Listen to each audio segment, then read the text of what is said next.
The letter arrived on a Tuesday, carried not by the usual courier, but by a boy no older than 12, mud to his knees, shaking from cold and something worse than cold: fear. The boy had been told to place the letter directly into the hand of Lord Ashworth, Duke of Calder, and to speak to no one else in the house. He did exactly as instructed, standing in the great hall of Blackmere Castle, with water pooling at his boots, and his fingers trembling so badly that the sealed envelope rattled like a dry leaf against his palm. The Duke took the letter without a word. He did not look at the boy. He looked at the seal, pressed in dark red wax, stamped with the image of a serpent curled around a dagger. He knew that seal, the way a soldier knows the sound of a rifle being loaded in the dark.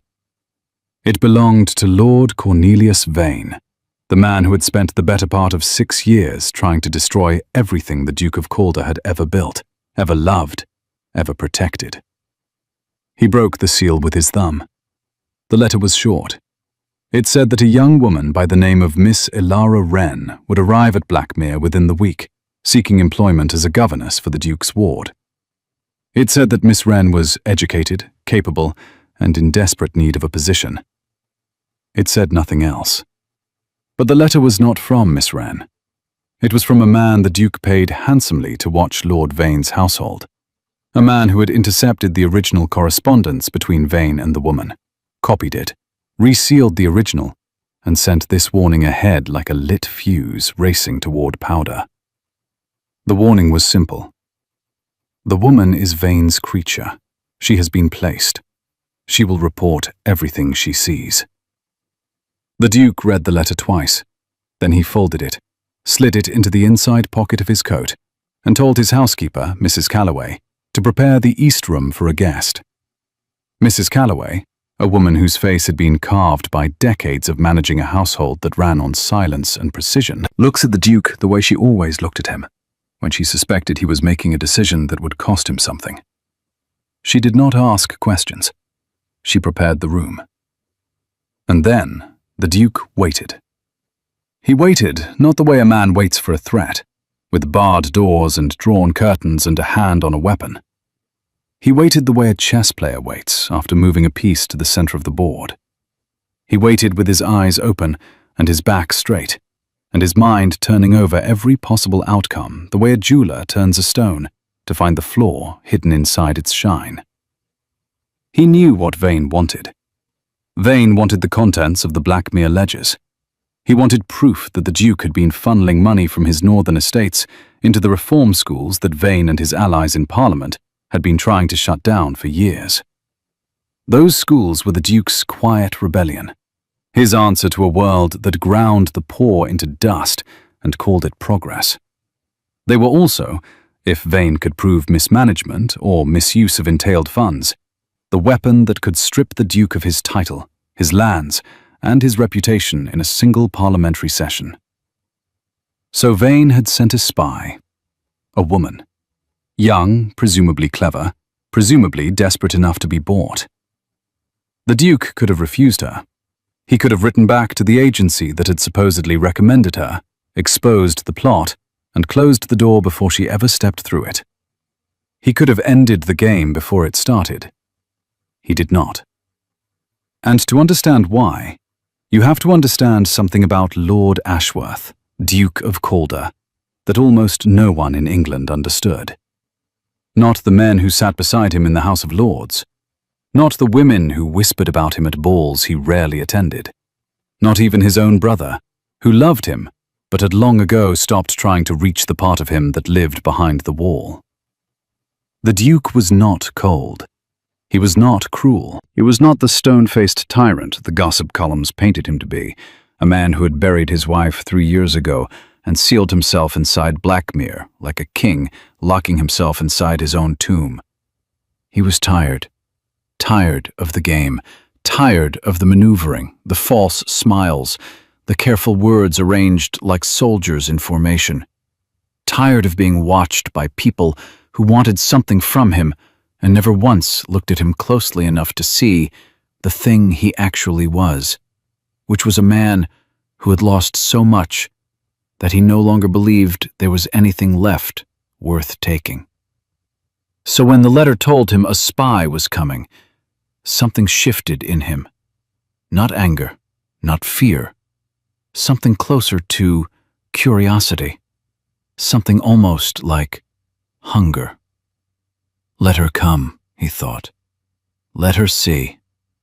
Because the truth was this: the Duke of Calder had nothing left to hide. Not because he had no secrets, but because the secrets he carried were not the kind that could be written in ledgers or reported to Parliament. His secrets were quieter than that. His secrets lived in the way he could not enter the west wing of his own house, because that was where Catherine had died. In the way he still set a place for her at dinner every night and removed it before anyone could see.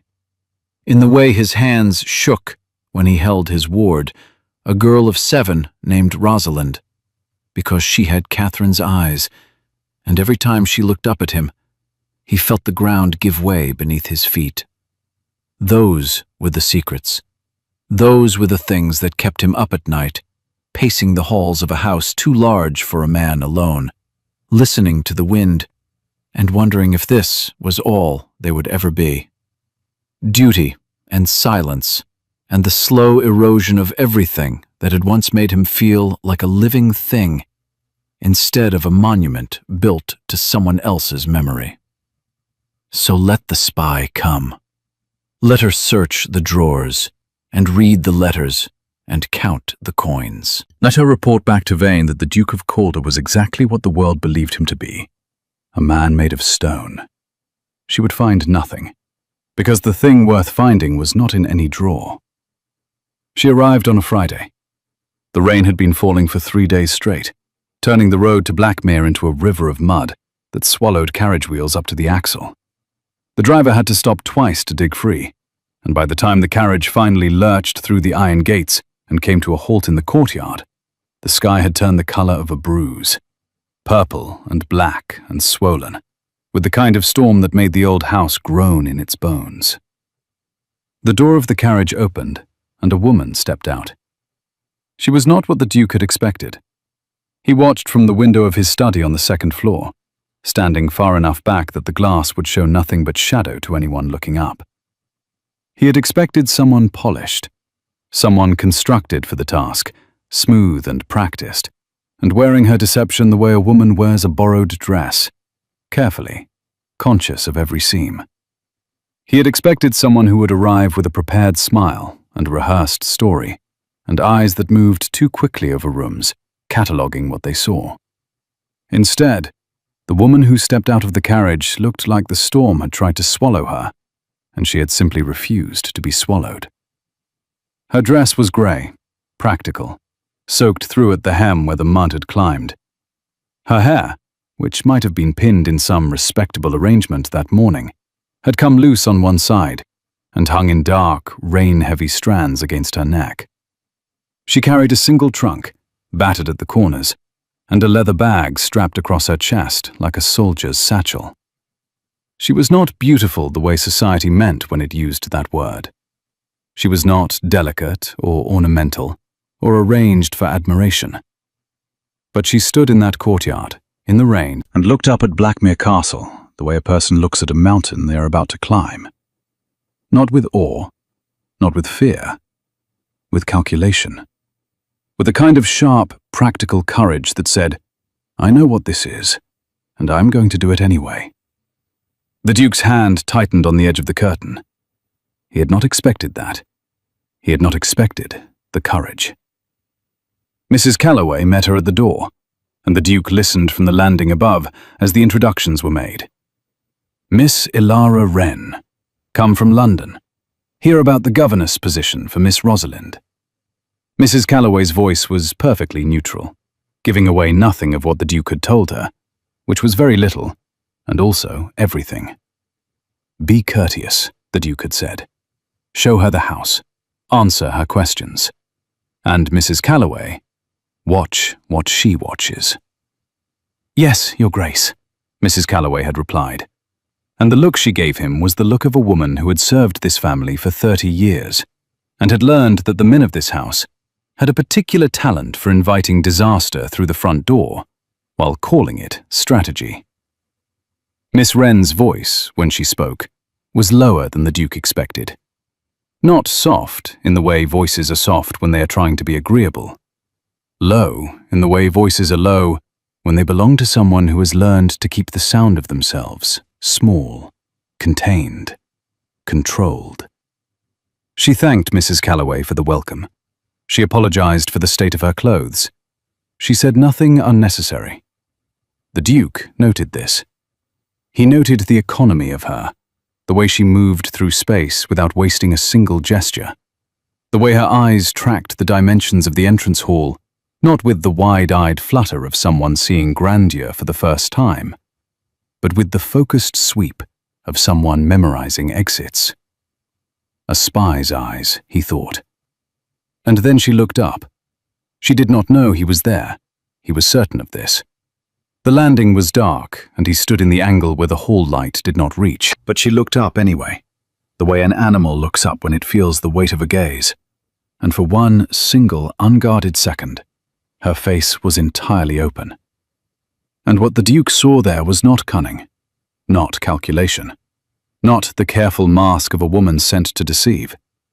What he saw was exhaustion so deep it had settled into her bones. And beneath it, buried but burning, something that looked exactly like grief. Then the moment passed. Her face rearranged itself.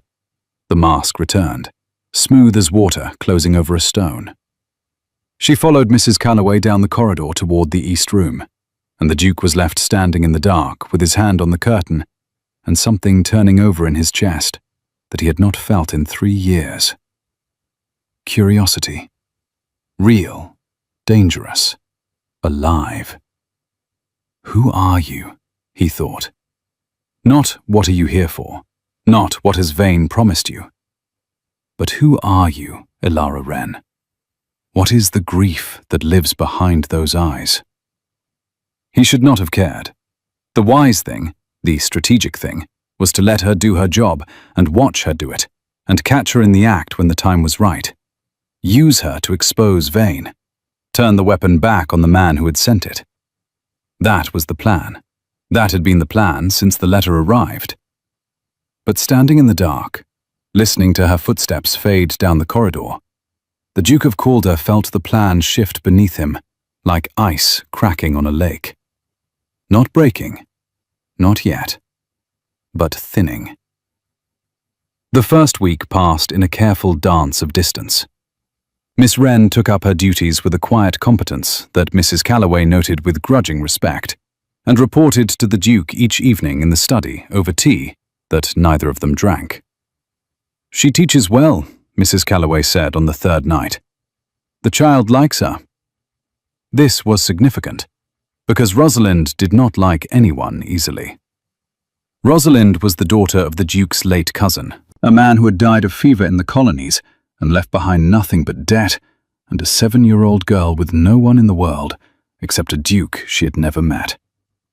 The Duke had taken her in without hesitation, because that was what duty required, and because when he had looked at her standing in the doorway of his study for the first time, small and silent, and holding a stuffed rabbit with one ear missing, he had felt something crack open inside him that he had believed was permanently sealed.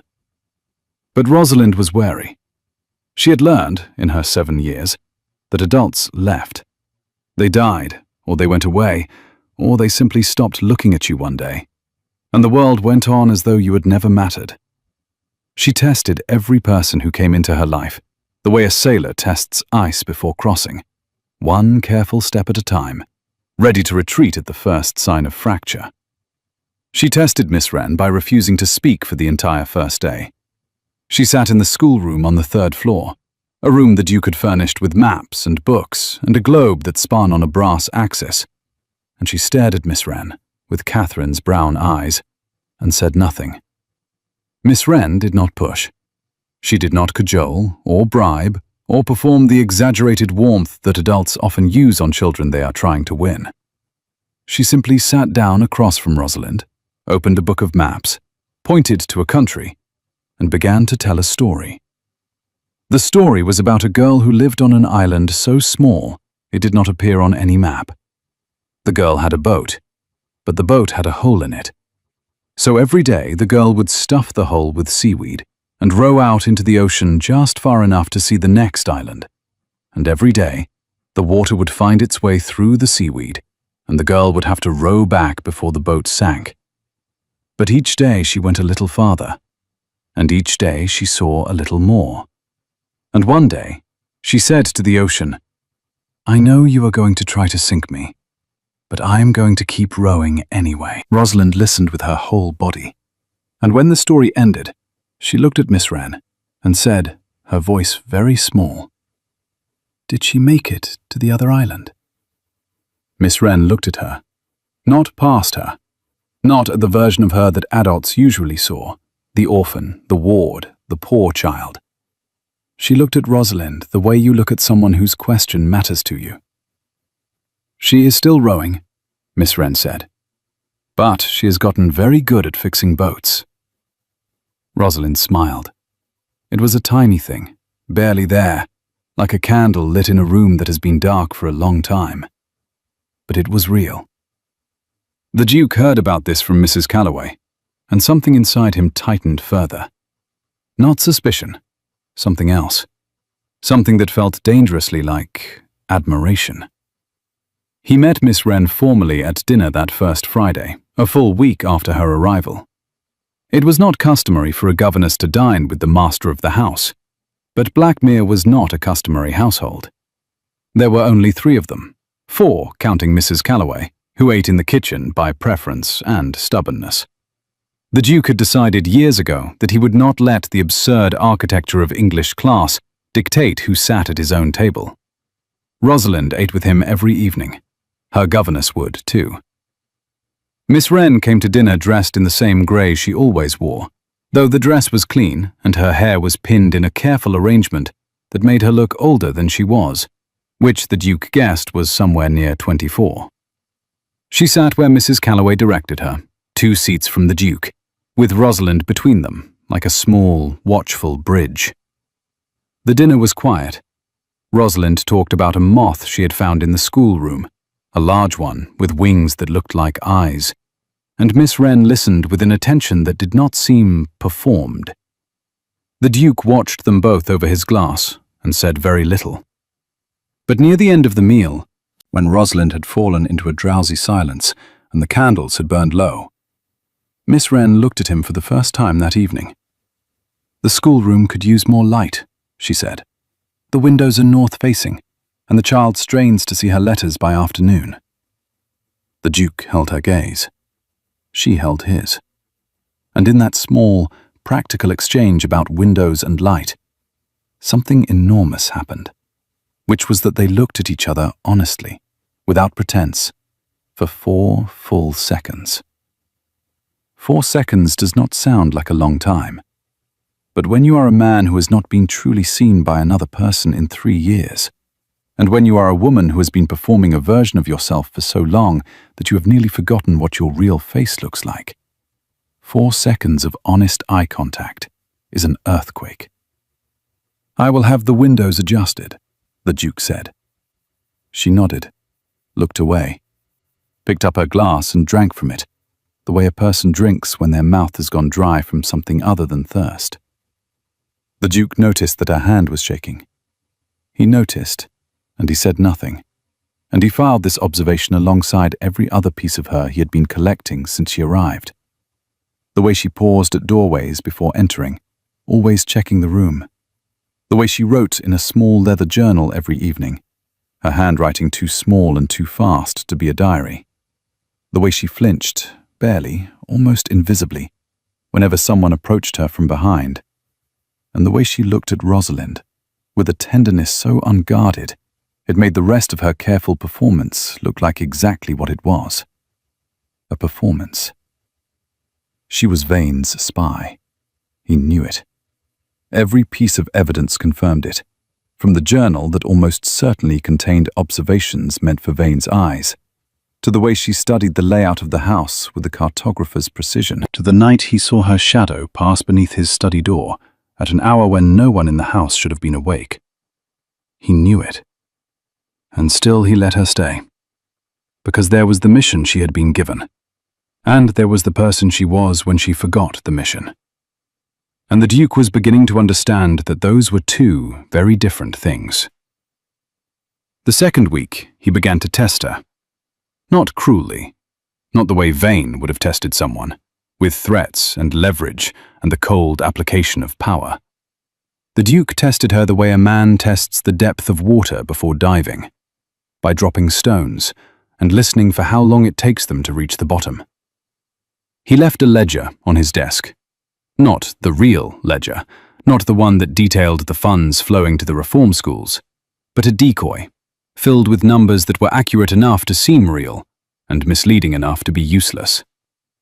He left it in plain sight, the study door unlocked, and he waited. 3 days passed. The ledger was not touched. He left a letter, unsealed, on the table in the library. A letter from his solicitor discussing the northern estates. Again, the information was real enough to bait, but structured to lead nowhere. He left it where she would find it, and he waited. 2 days. The letter remained exactly where he had placed it. On the 6th day of his test, he came into the schoolroom unannounced and found Miss Wren and Rosalind on the floor, surrounded by books, building what appeared to be a castle out of volumes of history and geography, with a moat made of blue scarabs and a dragon made from a rolled-up map. Rosalind looked up at him with a smile so wide and sudden, it hit him like a blow to the chest. "Uncle Ash, we are under siege. Miss Wren says the dragon can only be defeated by someone who knows the dragon's real name." The Duke looked at Miss Wren, who was kneeling on the floor with a scarf tied around her head like a ridiculous crown. And for the first time since she had arrived, she looked embarrassed. Color rose in her cheeks. She began to stand, to reassemble the careful, professional version of herself. "What is the dragon's name?" the Duke asked. Miss Wren stopped, looked at him, and the corner of her mouth moved, just barely, in a way that might have been the beginning of a smile if she had allowed it to finish. "That is the problem, Your Grace," she said. "The dragon has forgotten its own name. That is what made it angry in the first place." Something about the way she said it made the Duke certain she was not talking about the dragon. She was talking about something else entirely, something real and buried and painful. And for one reckless moment, he wanted to ask. He did not ask. Instead, he sat down on the floor, which was not something the Duke of Calder had done in living memory, and he said, "Then I suppose we must help it remember." Rosalind stared at him, as though he had grown a second head. Then she laughed, the bright, shocked laugh of a child who has been surprised by joy, and she handed him a book to add to the castle wall. And for 20 minutes, the three of them sat on the floor of the schoolroom and built a fortress out of words. Miss Wren watched him the entire time, not with the spy's trained observation he had grown accustomed to seeing in her eyes, with something else, with confusion, as though he had done something that did not fit the picture she had been given, as though the man sitting on the floor playing with a child did not match the man she had been sent to destroy. That night, the Duke sat in his study and stared at the fire and thought about the way she had said, "That is what made it angry in the first place." And he felt the plan slip further from his grasp. He was supposed to be watching her. He was supposed to be gathering evidence, building a case, preparing to turn her own deception back against the man who had sent her. He was supposed to be in control. Instead, he was sitting on floors, building castles out of books.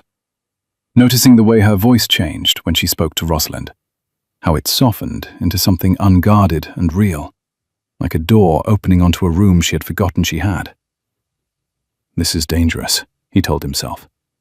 He told himself this every night for the next 2 weeks, and every morning he woke up and did nothing to send her away. The library became their battleground, not because they fought there, though they did, in their way, but because it was the room where the carefully maintained distance between them began to collapse. It happened like this. The Duke kept odd hours. He slept badly and had for years, since before Catherine's death, though it had gotten worse after. He often found himself in the library at midnight, reading not for pleasure, but for the exhaustion that reading eventually produced, a way to tire his mind enough that his body would follow. Miss Wren, as it turned out, also kept odd hours.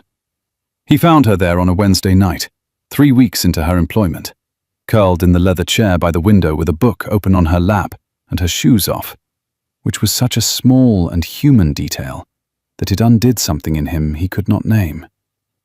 She had not heard him come in. She was reading with the total absorption of someone who has forgotten that the world outside the page exists, and in the candlelight, with her defenses lowered and her face soft, she looked like an entirely different person from the composed, careful woman who taught Rosalind geography and took careful notes in her leather journal. She looked young. She looked tired. She looked real. He must have made a sound, because her head came up sharply and her body went taut the way a bowstring goes taut, everything in her pulling tight at once, ready for danger. When she saw it was him, the tension did not leave. It rearranged itself into something more socially acceptable, which was the careful, slightly deferential expression she wore whenever they were in the same room. "Your Grace," she said. "I apologize. I could not sleep. I will—" "You are allowed to use the library," he said. He said it too quickly, and he heard the roughness in his own voice and did not know what to do with it. "I told you when you arrived. The house is open to you." A pause. A dangerous pause. Because in the silence, they were both aware that the house being open to her was a sentence with more than one meaning. "Thank you," she said. She did not move to leave. He did not ask her to. Instead, he crossed to the shelf, selected a book he had no intention of reading, and sat in the chair opposite hers. They read in silence for 45 minutes. He turned pages without absorbing a single word. He was aware of her breathing. He was aware of the small sound she made when she found a passage she liked, a quiet exhale, almost inaudible, like a tiny sigh of recognition. He was aware of the candlelight catching the line of her jaw and the shadow her eyelashes cast on her cheekbone, and the fact that he was cataloguing these details with the same obsessive precision she used when mapping his house. "We are the same," he thought, and the thought was so unexpected and so obviously, terrifyingly true that he closed his book and left the room without saying goodnight. She was there the next night, and the night after that, and the night after that. They did not speak at first. They simply occupied the same space, reading in a silence that grew warmer with each evening, until the silence itself became a kind of conversation. The silence said, "I see you. I know you are here. I am choosing to be here too." On the 5th night, she spoke. "This book," she said, holding up the volume she had been reading, a collection of essays on educational reform, "is wrong about nearly everything." The Duke looked at her. "That book," he said, "was written by a man who has never set foot inside a schoolroom." She met his eyes, and for the first time, there was something in her gaze that was neither careful nor guarded. It was fire. "The system is designed to fail," she said, and her voice had dropped the deferential register entirely. "They do not want children educated. They want children managed, contained, made small enough to fit the roles that have already been decided for them." The Duke set his book down. He looked at her, this woman who had been sent to spy on him, who was sitting in his library at midnight with her shoes off and fire in her voice, arguing about the education of children with a passion that could not be faked. And he felt the last thin membrane of his detachment give way. "You sound like someone who has seen the inside of those schoolrooms," he said. The fire in her eyes flickered, not extinguished, controlled, pulled back behind the wall she was so skilled at building. "I have read extensively on the subject," she said.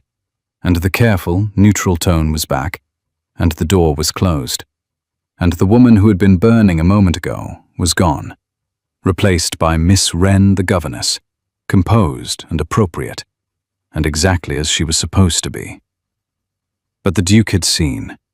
He had seen the fire, and he had seen the way it had appeared without permission, and he had seen the way she had been startled by her own honesty, as though she had broken a rule she had set for herself long ago. "Who hurt you?" he thought. "Who told you to make yourself small?" He did not ask. Not yet. The question was not ready, because she was not ready, because the trust required to answer it had not yet been built. And the Duke understood, with a patience that came from his own long residence inside grief, that some doors cannot be forced. They can only be left unlocked. So he left the door unlocked. Every night. And every night, she came. The journal became the crisis. On a Thursday, exactly 1 month after Miss Wren's arrival, the Duke returned from a ride to find Rosalind alone in the schoolroom. Her face blotchy with tears, she was trying to hide, and failing. "Where is Miss Wren?" the Duke asked, kneeling beside her chair. "She went to her room," Rosalind said. "She was upset. She said she needed a moment." "What happened?" Rosalind hesitated. "A man came, while you were out. A man with a letter." The Duke went very still. "What kind of man?" Rosalind shrugged, the gesture of a child who does not know how to articulate what she has sensed, but knows something is wrong. "He was not nice," she said. "His eyes were not nice." The Duke left Rosalind with Mrs. Calloway and went to Miss Wren's door. He stood there for a full minute before he knocked. When no answer came, he knocked again. "Miss Wren?" He kept his voice level. "Careful. The way you speak to something wild that you do not want to frighten." A sound from inside the room. Movement, something that might have been a chair being pushed back. Then the door opened, just wide enough for her to stand in the gap, and her face was the face of a woman who has been cornered. "Your Grace," she said, and her voice was a perfect performance of composure, but her eyes were red, and her hands were gripping the doorframe, and the Duke could see, over her shoulder, the leather journal lying open on the desk. He looked at the journal. He looked at her. She saw him look, and something collapsed in her expression. A wall crumbling so fast he could almost hear the sound of it, the crash of stone on stone, the dust rising, the terrible openness of what was left behind. "I can explain," she said. The Duke looked at her, and in that moment he made a choice that would cost him everything, and give him everything, though he did not know the second part yet. "May I come in?" he said. She stepped aside, not because she wanted to, because she had run out of room to run. The room was the room Mrs. Calloway had prepared, neat and spare and impersonal in the way of rooms that belong to people who do not believe they will be allowed to stay. The only personal object was the journal, open on the desk, its pages covered in the small, fast handwriting the Duke had observed from a distance for weeks. He did not go to the desk. He did not look at the journal. He looked at her. She stood by the window, her arms wrapped around her own waist, holding herself together the way a person holds together something that is breaking. "I know why you are here," the Duke said. Silence. The kind of silence that is not empty, but full, packed tight with every lie and every truth, and every night in the library, and every morning with Rosalind, and every moment of the last month that had been built on a foundation of deception, and something else, something that had grown between the cracks of the deception, like a vine growing through broken stone. "I have known since before you arrived," he said. The sound she made was not a word. It was the sound of a person being struck. Not physically. Worse than physically. The sound of a person who has been seen completely, and knows there is nothing left to hide behind. "Lord Vane sent you," the Duke said. He said it gently, the way you say a thing that you know will hurt, because gentleness does not make it less true, but it makes the truth survivable. "You are here to find evidence that I have been misusing entailed funds. You are to report your findings to him, and he will use them to bring proceedings against me in Parliament." She was shaking. Not the delicate tremble of a woman in a novel, shaking the way the body shakes when it is under such enormous strain that the muscles can no longer maintain the pretense of control. Her jaw was clenched. Her eyes were wet, but no tears fell, as though she had forbidden them. "How long?" she whispered. "How long have you known?" "Since the beginning. Since the letter from my man inside Vane's house." Her eyes closed. She pressed her hands flat against her own stomach, as though trying to hold something in. "Then why?" she said, and her voice cracked, and she started again. "Then why did you let me stay?" The Duke looked at her. He looked at this woman who had been sent to destroy him, who had spent a month in his house, teaching his ward, and reading in his library, and arguing about schools and building castles out of books. And he answered her with the truth, which was the most dangerous thing he could have given her. "Because on the first day," he said, "you looked up at this house the way a person looks at something they have to survive, not something they chose. And I wanted to know what a woman with that look in her eyes had been through that would make her agree to this." The tears fell then. She could not stop them.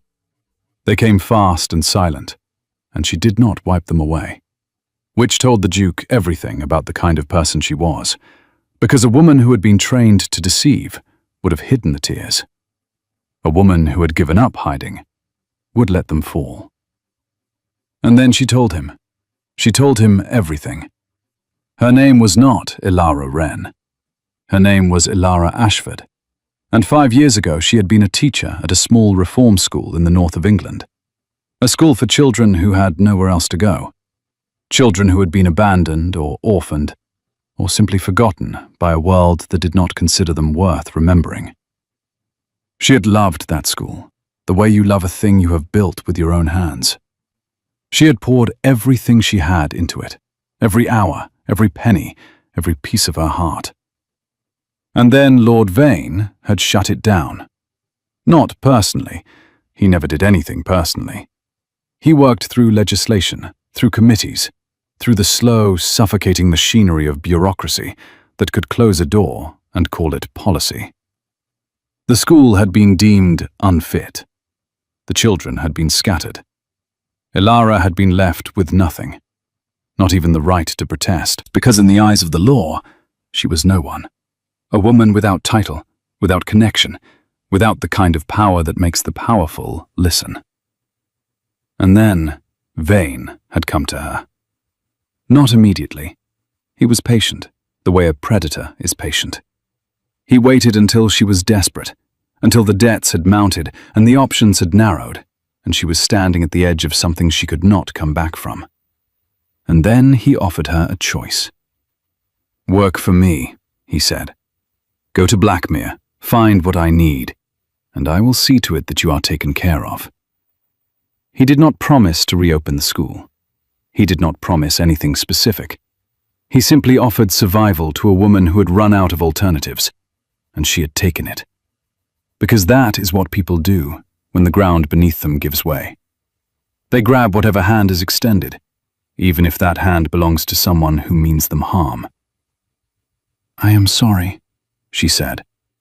She said it looking at the floor, because she could not look at him. "I am sorry. I came here to betray you, and instead—" She stopped. "Instead," the Duke said. The silence that followed was the longest of the Duke's life. He counted his own heartbeats. 4, 5, 6. "Instead," she said, "I found the man who is doing the thing that Vane destroyed. You are funding schools. You are doing what I could not. You are giving those children what was taken from them, and I was sent here to help the man who took it." She pressed her hands over her face. "I cannot do it. I have not done it. The journal, every page, it is all I have written, and none of it is what Vane wants. I could not betray you, because you are the first person in 5 years who has done a genuinely good thing, and I will not be the weapon that undoes it." The Duke crossed the room. He did not think about crossing it. His body moved the way a body moves towards something it needs, without strategy, without caution, without the careful calculation that had governed every step he had taken for 3 years. He stopped in front of her, close enough that he could see the pulse in her throat, fast and hard and frightened. Close enough that if he lifted his hand, his fingers would touch her jaw. He did not touch her, not yet. That would come later, and when it came, it would mean everything. But it had not been earned yet, not quite, and the Duke understood the difference between wanting and deserving. "May I see the journal?" he said. She lowered her hands from her face, looked at him with eyes that were raw and red and stripped of every defense. Then she went to the desk, picked up the journal, and placed it in his hands. He opened it. The pages were covered in her small, fast handwriting. But they were not intelligence reports. They were not lists of accounts and observations and strategic weaknesses. They were something else entirely. They were stories. Stories about Rosalind, about the things she said and the questions she asked, and the way her face looked when she discovered something new. Stories about the house, about the way the light fell through the library windows at 4 in the afternoon, and the sound the wind made in the chimneys at night, and the way the garden looked in the early morning when the frost turned everything to silver. Stories about the Duke himself, though she had not used his name, only called him the man who lives inside the castle of himself and does not know that the door has been open the whole time. He read for a long time. When he finished, he closed the journal and looked at her, and he realized that his hands were shaking, which had not happened since Catherine's funeral, and that there was something in his chest that felt like the first breath after nearly drowning. "You are not his spy," the Duke said. "You are a teacher who lost everything, and was handed a weapon by the man who took it, and you chose not to use it." She shook her head. "That does not make me good," she said. "I still came here under false pretenses. I still lied. Every day, every moment, I have been lying." "You stopped," the Duke said. "That is not nothing." "It is not enough," she said, and her voice broke on the last word, and he could hear in that break the whole weight of 5 years of loss and compromise, and the slow corrosion of a person who knows they are doing wrong, but cannot see another way. The Duke set the journal on the desk. He looked at her, and he made a decision. And the decision was this. He would not punish her for Vane's crime. "Here is what will happen," he said. "You will stay." She stared at him as though he had spoken a language she did not understand.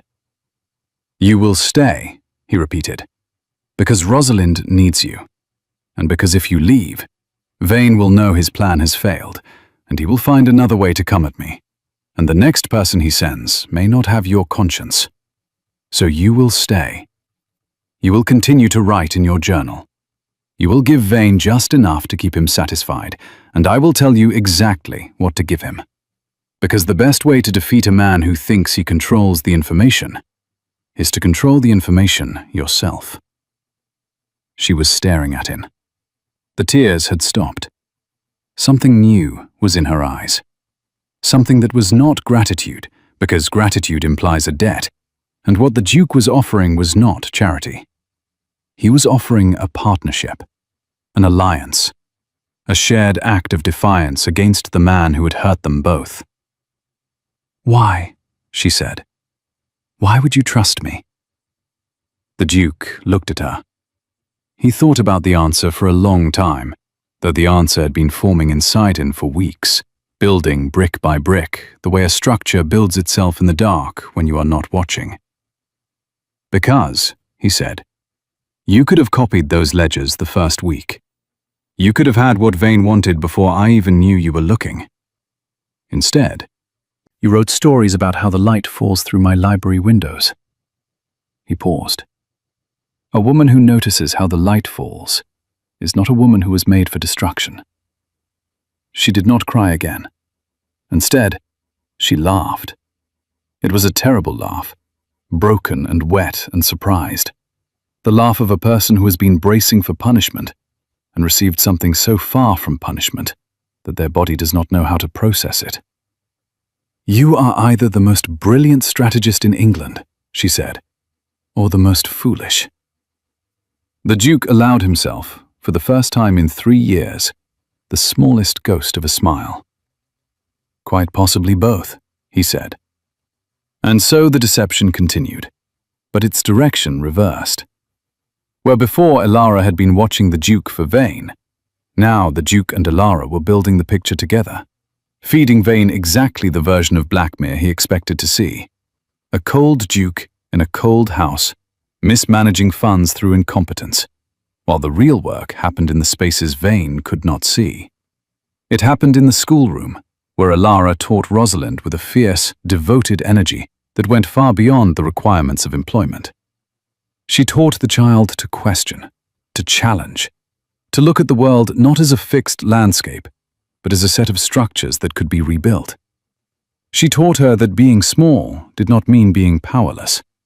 She taught her that the most dangerous thing a person could be was not strong or wealthy or titled.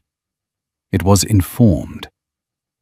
It happened in the library at midnight, where the Duke and Elara sat in their chairs by the fire and planned. They mapped Vane's network of allies. They traced his funding sources. They identified the members of Parliament who supported his campaign against the reform schools, not out of conviction, but out of financial interest. Men who owned the factories and mines that relied on cheap child labor and could not afford an educated working class. And it happened in the slow, almost imperceptible shift in the space between them. The Duke noticed it first, because he was a man who noticed everything and understood nothing about his own heart.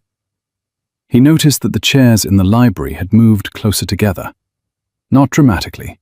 An inch one night, another inch the next, as though the furniture itself were conspiring. He noticed that when Elara handed him a document, her fingers lingered near his for half a second longer than necessary. He noticed that when she laughed, which was happening more often now, his entire body oriented toward the sound the way a compass needle orients to north. He noticed, and he told himself it was irrelevant. He told himself that what they shared was strategy, not feeling. He told himself that he had invited her into his home to use her as a weapon against his enemy, and that anything beyond that was a complication he could not afford. He told himself this every night, and every night he believed it less. The turning point came not with a grand gesture or a dramatic revelation. It came, as the most important things often do, in a moment of ordinary crisis. Rosalind fell ill. It was nothing dangerous, Mrs. Calloway assured them. A winter fever, common in children, exhausting but not threatening. But Rosalind, who had spent so much of her life being afraid, and who had only recently begun to believe that the world might hold still long enough for her to stand on it, was terrified. She cried for 2 days. She clung to the stuffed rabbit with the missing ear. She called out in the night, not for the Duke, not for Mrs. Calloway, but for Miss Wren. Elara did not leave her side for 72 hours. The Duke found them on the 3rd morning, Elara asleep in the chair beside Rosalind's bed, her head tilted at an angle that would leave her neck aching for days, her hand resting on the blanket beside Rosalind's hand, not holding it, not gripping it, just there, just close enough that Rosalind could reach for it if she needed to. Rosalind was asleep too, her face still flushed but peaceful, her breathing even, one hand stretched out across the blanket toward Ilara's. The Duke stood in the doorway and looked at them. These two people who had come into his life through loss and deception and chance. And he felt something break inside him that he had been holding together for 3 years with nothing but will and silence and the rigid performance of control. It was not dramatic. It was not the breaking of a dam or the shattering of glass or any of the violent metaphors people use for emotional collapse. It was quieter than that. It was the moment when you stop holding your breath, when the muscles in your chest release and your lungs fill, and you realize, with a kind of stunned, frightened clarity, that you have been suffocating and did not know it. He loved her. Not the way he had loved Catherine, which had been safe and chosen and sanctioned by every rule of the world they lived in. He loved Ilara the way a man loves the thing that has saved him, with terror and gratitude and the bone-deep knowledge that he does not deserve it and cannot survive losing it. He left the doorway before either of them woke. He went to his study. He sat at his desk and pressed his hands flat against the wood and breathed. "This is not part of the plan," he said aloud, to no one, to the empty room, to the portrait of Catherine that hung above the fireplace and looked down at him with painted eyes that could not answer. But the plan had stopped being the plan weeks ago, and they both knew it. Rosalind recovered. Children recover the way spring arrives, suddenly and completely, as though the illness had never happened. Within 2 days, she was running through the halls again, laughing, dragging Ilara by the hand to show her a bird's nest she had found in the garden wall. But something had changed. Ilara was different. The careful distance she had maintained, the professional mask, the precise boundary between governess and something more, had been eroded by those 3 days at Rosalind's bedside. She could not seem to find her way back to pretense. She smiled now, without checking first whether the smile was appropriate. She touched Rosalind's hair when they read together. She called the child darling once, just once, and then caught herself and pressed her lips together as though she had made a terrible mistake. The Duke was different too, though his difference was less visible from the outside. From the outside, he was exactly the same, controlled, measured, precisely courteous. But inside, everything had been rearranged, the way a room looks the same after an earthquake, but every object has shifted an inch from where it was, and the man who lives there can feel the difference in his bones, even if no one else can see it. The library sessions continued, but the planning had slowed. They still spoke of Vane, of strategy, of the carefully constructed reports Ilara sent to London every fortnight, but increasingly they spoke of other things. She told him about the school, about the children she had taught there, their names and their faces, and the things they had said that she could not forget. A boy named Thomas, who had asked her once whether the stars had owners, because he figured everything good must belong to someone. A girl named Ada, who could not read at age 10 and could read anything at age 11, and had looked at Ilara with such astonished joy that Ilara had gone into the corridor and cried so hard she could not breathe. She told him about her parents, who had died when she was 16, within 3 months of each other, her father of pneumonia, and her mother of what the doctors called a broken heart, but was really just the medical profession's way of saying they did not know why a woman who had been healthy her whole life would simply stop living. She told him these things in the dark, in the library, with the fire burning low and the house asleep around them. And with each story she gave him, the Duke felt the distance between them shrink, until it was so small he could feel the warmth of her presence like heat from a second fire. And he told her things too. He told her about Catherine, about how they had been friends first, childhood friends, and how their marriage had been a continuation of that friendship rather than a transformation of it, steady and gentle and built on mutual respect, rather than the kind of love that burns. He told her that he had been a good husband, but not a passionate one, and that this had been his failure, not Catherine's, because Catherine had deserved someone who burned, and he had given her someone who was reliable. He told her about Catherine's death, about the illness that had taken 3 months, and how he had been at her bedside every day, and how, on the last day, she had looked at him and said, "You are allowed to feel things after I am gone." And he had promised her he would. And he had lied, because it was the only kind thing left to give her. He said this, and his voice did not break, because the Duke of Calder had trained himself not to break. But his hands gripped the arms of his chair so tightly that his knuckles went white.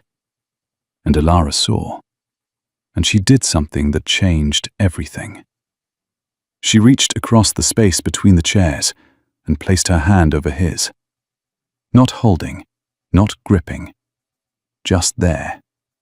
Just the warmth of her palm against the back of his hand, light enough that he could pull away, steady enough that he understood she would not. He did not pull away. They sat like that for a long time, her hand on his, the fire dying to embers, the house settling around them like a held breath slowly released. And when at last she lifted her hand and stood to leave, the Duke said her name. Not Miss Wren. He had never called her Miss Wren, because it was not her name. And they both knew it, and the pretense had become so thin it was transparent. "Elara," he said. She stopped at the door. She did not turn around. He could see the line of her back, straight and taut, and the way her hand gripped the doorframe the way it had gripped it weeks ago when he had come to her room. But this time, the grip was not fear. "Elara," he said again, and his voice was rough in a way that he could not control, and did not try to. "Thank you." She turned then, and the look she gave him in the doorway of the library, in the last light of the dying fire, was the most honest thing the Duke of Calder had ever seen on a human face. It was not love, not yet, not the word, but it was the thing that comes before the word, the moment when the ground shifts, and you realize that the person standing in front of you has become necessary to your survival, in a way that has nothing to do with strategy, and everything to do with the fact that they have seen the worst of you, and remained. "Good night," she said. Just the one word. And she left. The Duke sat in the dark library and listened to her footsteps on the stairs, and pressed his hand against his chest where the feeling was, and thought, "I am in serious trouble." Vane struck in March. He did not come himself. He was too clever for that, too careful to leave fingerprints on the weapons he used. Instead, he sent a man named Price, a solicitor with a face like a closed ledger and eyes that assessed everything in terms of leverage, who arrived at Blackmere on a wet Monday morning with a document that required the Duke's immediate attention. The document was a summons. The Duke was to appear before a parliamentary committee to answer questions about the management of his northern estates, specific questions about specific funds, questions that could only have been formulated by someone with inside knowledge of how the money moved. The Duke read the summons in his study, with Price standing before him, and he felt the old coldness settle over him like armor, the same coldness that had gotten him through Catherine's funeral and the 3 years of silence that followed. The coldness was useful. It turned his mind into a machine and his face into a wall. "Where did the committee obtain this information?" the Duke asked, though he already knew. Price smiled, the smile of a man who believes he is holding the winning hand. "From a concerned source, Your Grace. A member of your own household, I believe." The Duke set the document down. He looked at Price, and something in his expression made Price's smile falter, though not disappear. "I see," the Duke said. He said nothing else. Price waited. The silence stretched until it became uncomfortable, then oppressive, then almost unbearable. The Duke had learned, years ago, that silence was the most potent weapon in any negotiation. People who are comfortable with silence have power over people who are not. And Price, for all his professional composure, was not comfortable. His weight shifted. His fingers moved against his thigh. "You may tell Lord Vane," the Duke said at last, "that I will attend the committee hearing. And you may tell him that I look forward to presenting my accounts in full." Price blinked. This was not the reaction he had expected. He had expected panic or anger or the cold calculation of a man seeking a deal. "In full, Your Grace." "In full," the Duke repeated. "Every ledger, every transaction, every penny." Price left Blackmere 40 minutes later, and the Duke stood at the window of his study and watched the carriage pull away and felt, beneath the coldness, something that was not fear, but was close enough to fear's cousin that his chest tightened. He found Ilara in the schoolroom. Rosalind was at her music lesson with the teacher who came from the village on Mondays, so the room was empty except for Ilara, who was standing at the window with her arms wrapped around herself in the posture the Duke had learned to recognize as her version of holding on. She knew. Of course she knew. She had seen Price arrive. She had seen the document case he carried. She had spent enough time inside Vane's operation to know what a summons looked like. "It has started," she said, without turning from the window. "Yes, because of me, because of what I sent him." The Duke crossed the room. He stood beside her at the window, close enough that their shoulders nearly touched, and looked out at the garden where the first crocuses were pushing through the frost, purple and white and stubbornly, ridiculously alive. "Because of what I told you to send him," the Duke corrected. "The information you gave Vane was precisely what I wanted him to have. He has built his case on the foundation I designed." She looked at him. The fear in her eyes was real and unguarded, and beneath it was something the Duke recognized because he carried it himself. The terror of being responsible for the destruction of something you love. "I do not understand," she said. He told her then. He told her what he had not told anyone, not Mrs. Calloway, not his brother, not even his solicitor. He told her that for 3 years he had been preparing for exactly this moment. That the funds flowing to the reform schools had been restructured, reorganized, and documented with a precision that would withstand any parliamentary scrutiny. That the accounts Vane's committee would demand to see were not evidence of mismanagement, but evidence of something far more damaging to Vane's position. A meticulously legal, scrupulously documented network of charitable trusts that operated entirely within the bounds of the law, and that, when presented in full, would expose not the Duke's corruption, but the corruption of the men who had shut the schools down in the first place.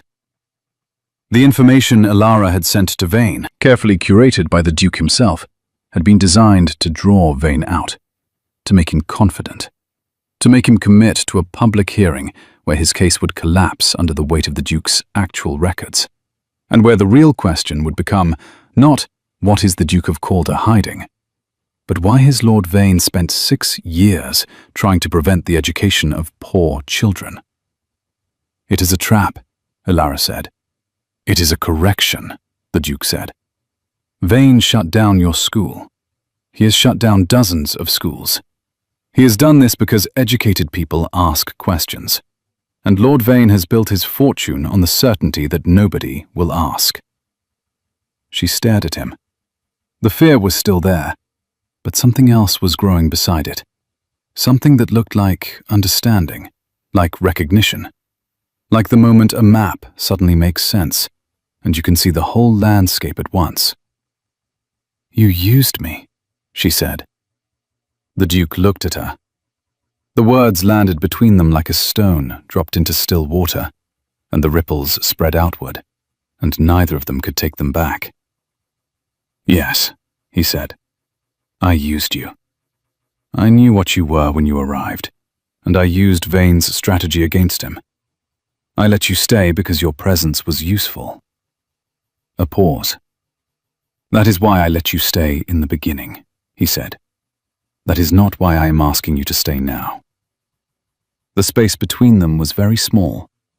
The Duke could feel the warmth of her, could see the pulse in her throat, and the way her lips parted slightly, and the fine tremor in her hands that she could not quite control. He could feel, in his own body, the enormous gravitational pull of the moment, the way everything they had built, the late nights and the shared plans, and the hand on his hand in the firelight, had been leading to this exact point. "Why?" she asked. The word was barely a whisper. The Duke lifted his hand. He moved slowly, giving her every chance to step away, to rebuild the wall, to return to the safe distance of Miss Wren and your Grace, and the formal arrangement that protected them both from the terrifying reality of what was growing between them. She did not step away. His fingers touched her jaw, just his fingertips, light as thought, resting against the line of bone beneath her skin. She closed her eyes, and the closing of her eyes was an act of trust so enormous that the Duke felt it in his chest like a physical blow. Because this was a woman who had been used and discarded and broken by a man with power. And she was standing here, eyes closed, throat exposed, trusting the Duke of Calder not to be another version of the thing that had already destroyed her once. "Because," the Duke said, and his voice was rough and quiet and stripped of every defense he had ever built. "You wrote in your journal that I am a man who lives inside the castle of himself and does not know the door has been open the whole time." Her eyes opened, wet, bright, burning. "You were right," he said. "The door has been open. But I did not walk through it until you gave me a reason." She kissed him. Not he kissed her. She kissed him. She closed the distance between them, her hands coming up to his face, her fingers against his jaw the way his fingers were against hers. And she kissed him like a woman who had been starving for 3 years and had finally found something real enough to feed on. It was not gentle. It was not tentative. It was the kiss of two people who had been circling each other for weeks, building walls and tearing them down and building them again, and who had finally run out of walls. The Duke's hands moved to her waist. He pulled her closer, and the sound she made against his mouth was the sound of something breaking open, not breaking apart, breaking open, the way a seed breaks open, the way ice breaks open in spring. Destruction that is actually the beginning of something. They stood there in the schoolroom, surrounded by maps and books and the globe that spun on its brass axis, and they held each other. And outside the window, the crocuses pushed through the frost, and for the first time in 3 years, the Duke of Calder felt the warmth reach all the way through him, past the coldness, past the grief, past the fortress he had built around the ruin of his heart, to the place where something new was already growing. The committee hearing was held on a Tuesday in April. The Duke attended alone. He had asked Ilara to stay at Blackmere with Rosalind, not because he was ashamed of her, not because he wanted to hide what she was to him, but because the hearing was Vane's stage, and the Duke intended to dismantle it with surgical precision. And he could not do that if part of his attention was on protecting the woman he loved from the fallout. She had not argued. She had understood, the way she understood most things about him, without needing the explanations spoken aloud. But she had stood in the courtyard when his carriage was loaded, and she had looked at him with eyes that said everything her mouth did not say. And he had carried that look with him all the way to London, like a lantern burning inside his chest. The hearing room was oak-panelled and solemn, filled with men in dark coats who smelled of tobacco and self-importance. Lord Vane sat at the centre of the committee table, his face composed in an expression of concerned duty that fooled no one who knew him, and fooled nearly everyone who did not. He had brought his evidence. He had brought his witnesses. He had brought the full weight of 6 years of planning, and a confidence so absolute it had made him careless. The Duke was invited to present his accounts. He did. He presented them in full. Every ledger, every transaction, every penny that had moved from his estates to the reform schools, documented with a precision that bordered on obsessive, and that reflected not financial deception, but financial transparency of a kind the committee had never seen. The funds were legal. The trusts were properly established. The schools were chartered, inspected, and operated in full compliance with every relevant statute. The Duke's accounts did not show a man hiding money. They showed a man spending it wisely, generously, and entirely within his rights. But that was only the first act. The second act was the Duke's counter-evidence. Documents his investigators had assembled over 3 years. Financial records linking Vane and his allies to factory interests that relied on child labor. Correspondence showing that the campaign against the reform schools was not motivated by fiscal concern, but by the direct financial interests of men who profited from an uneducated, desperate workforce. A letter, in Vane's own hand, to a factory owner in Manchester, assuring him that the schools would be closed and the labor pool would remain undisturbed. The room went silent. The Duke did not raise his voice. He did not need to. He laid each document on the table, the way a man lays stones in a wall, one after another, each one fitting precisely into the shape of the structure he was building. And the structure he was building was the truth. When he finished, he looked at Vane. Vane's face had gone the color of old paper, and his hands were flat on the table in front of him. And the confidence was gone, replaced by something the Duke recognized, because he had seen it in his own mirror on the worst nights of his life. The recognition that you have lost. The committee voted to dismiss the inquiry against the Duke. A separate inquiry was opened into Vane's financial interests and their relationship to education policy. The Duke left the hearing room and walked out into the London afternoon, where it was raining, and he stood on the steps of Parliament with the rain soaking through his coat and felt, for the first time in 6 years, the weight of the fight lift from his shoulders. He went home.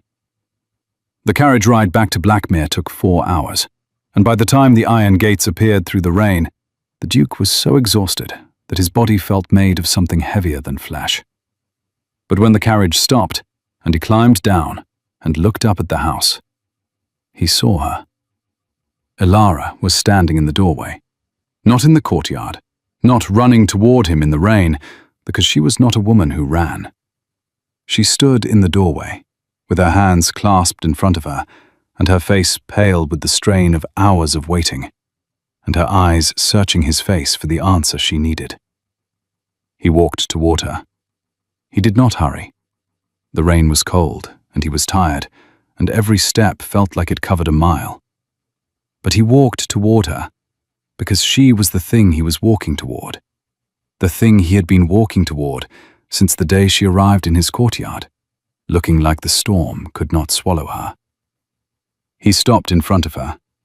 Water ran from his hair down his face. His coat was heavy.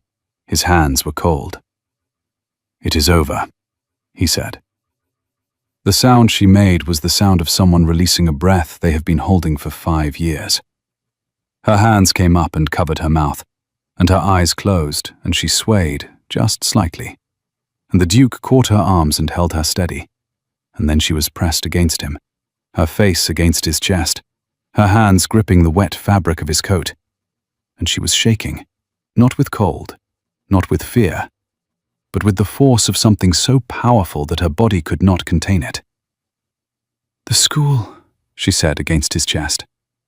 "The evidence about the schools." "It is on record," the Duke said. "Public record. Every newspaper in London will carry it by morning. The schools will not be touched again." She pulled back and looked at him, and her face was wet with rain and tears, and something else. Something that was not grief or relief or even joy, but was all of these things compressed into a single expression so intense that the Duke felt it brand itself into his memory. "You did not just protect your own schools," she said. You gave me back mine." The Duke looked at her. The woman who had arrived at his house as his enemy's weapon, the woman who had slept in the chair beside his ward's bed, the woman who had written stories about his library in a journal that was supposed to be filled with his secrets. "I did not give you anything," he said. "You gave it to yourself. The day you chose not to use the weapon. The day you chose to be who you are instead of what he made you. You gave yourself back everything he took." She kissed him then, in the doorway, in the rain, where anyone could see, and neither of them cared. Because the world that had separated them, the world of titles and spying and the careful calculation of power, had been rebuilt in the space of an afternoon. And in this new version, a duke and a teacher standing in the rain was not a scandal. It was a beginning. Mrs. Calloway, watching from the window of the kitchen with a cup of tea she had stopped drinking 10 minutes ago, allowed herself the smallest, most private smile of her long career. "It is about time," she said to no one. The cost was real, it must be said, because the story earns nothing if the cost is hidden. Vane did not go quietly. The inquiry into his affairs took months, and during those months he used every weapon remaining to him. He spread rumors about the Duke and his governess. He suggested impropriety, scandal, the predictable collapse of a widower's judgment.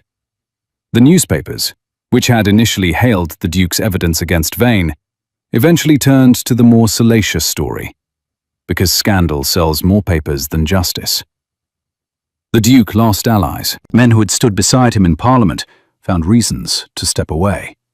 Invitations stopped arriving. The social world that had tolerated his eccentricities as the privilege of rank began to close its doors. Ilara offered to leave 3 times.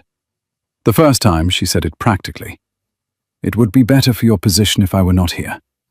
The Duke looked at her over his desk and said, "My position means nothing if I purchase it by losing the only thing that has given it meaning," and then returned to his correspondence as though he had said something as ordinary as pass the salt.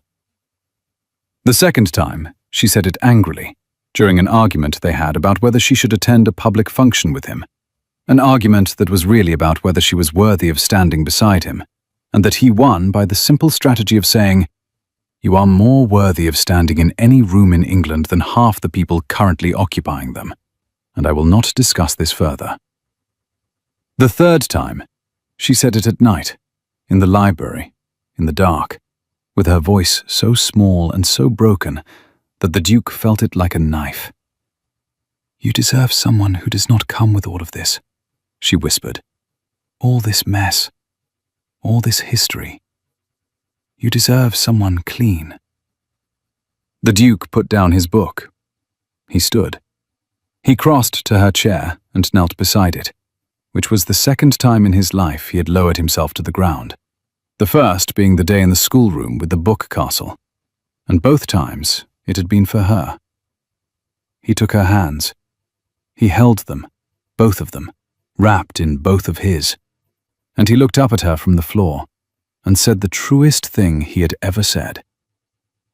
"I do not want clean," he said. "I want real. I want the woman who taught my ward that the most dangerous thing a person can be is informed.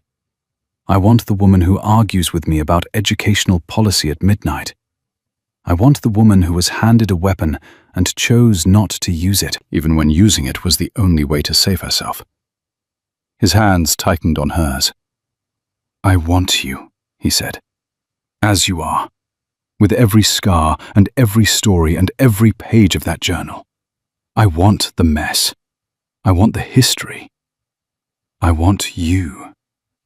She looked at him for a long time, and then she slid out of the chair and onto the floor beside him, and they sat together on the library carpet, and she put her head on his shoulder, and he put his arm around her, and neither of them said anything for a very long time, because some things are too large for words, and can only be held.